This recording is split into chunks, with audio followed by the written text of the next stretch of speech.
برائی کو جسٹیفائی کرنے کا ایک نیا ٹرینڈ، ایک نیا طریقہ، نام کے ساتھ سید لگاتے جاؤ اور جو مرضی کرتے جاؤ۔ اسلام، نکاح، سنت کے نام پر جو چاہے گل چھڑے اڑاؤ۔ حالت یہ ہے کہ اب نکاح اور طلاق بھی ویوز اور ریٹنگ کے لیے لی اور دی جاتی ہے۔ کسی عورت نے وائرل ہونا ہے تو وہ خود سے خاوند کی دوسری شادی کا ڈرامہ رچاتی ہے، اور کسی مرد نے وائرل ہونا ہے تو ٹک ٹاکر سے شادی کر لیتا ہے۔ معروف سیاسی شخصیت جنہوں نے سیاست، مذہب، کچن، ٹی وی، ٹاک، ہر طرح کے شوز میں تیر آزمائی کے بعد عورتوں کے کندھوں پر شادی کے نام پر تیر چلانے کو کامیاب پایا۔ شادی کا مقصد تو عفت ہے، پاک دامنی ہے، معاشرے میں امن و امان ہے۔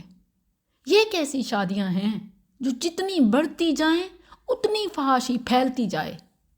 میڈیا پر ہر جگہ عوامی ملکی شخصیات کے بستر کے لاڈ نخرے تک دکھائے جاتے ہیں۔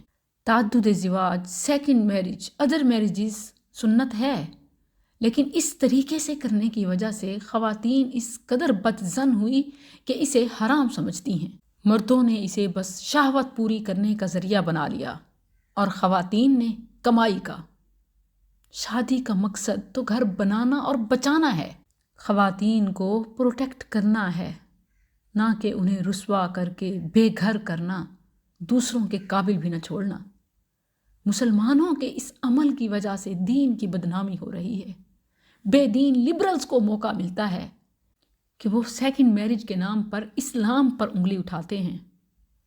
آپ خود دیکھیں کہ جب گھر، گاڑی اور ٹی وی شوز میں آ کر کپل اپنا رومانس دکھائیں، کیا شادی کے بعد بے حیائی پھیلانے کا سرٹیفکیٹ مل جاتا ہے؟ یا نام کے ساتھ سید لگانے سے ہر چیز جائز ہو جاتی ہے؟ پھر لکھتے ہیں کہ میں نے تیسری شادی کیا کی، گویا آسٹریلیا کے جنگلات میں آگ لگ گئی، افواہوں، بدگمانیوں، غیبتوں اور حسد کے شعلے بھڑک رہے ہیں، کچھ پہلی کے بعد دوسری کیسے کریں یہ سوچ کر تڑپ رہے ہیں۔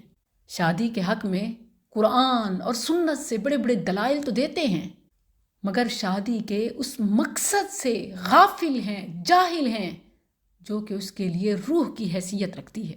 نکاح کریں، نکاح میں برکت ہے، جس عمر میں چاہیں کریں، جس عمر کی لڑکی سے چاہیں کریں، بیوہ سے کریں، کنواری سے کریں، مگر عفت کے لیے کریں، پاک دامنی کے لیے کریں، عوام کے جذبات بڑھانے کے لیے نہیں۔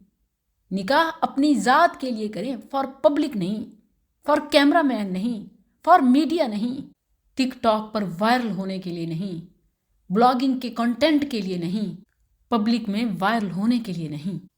کچھ بندے وائرل ہونے کے لیے زہر تک کھا لیتے ہیں۔ وائرل ہو جائیں، بچے نہ بچیں خیر ہے، کمرے کی باتیں عام نہ کریں۔ یہ نکاح کی روح کو ختم کرنا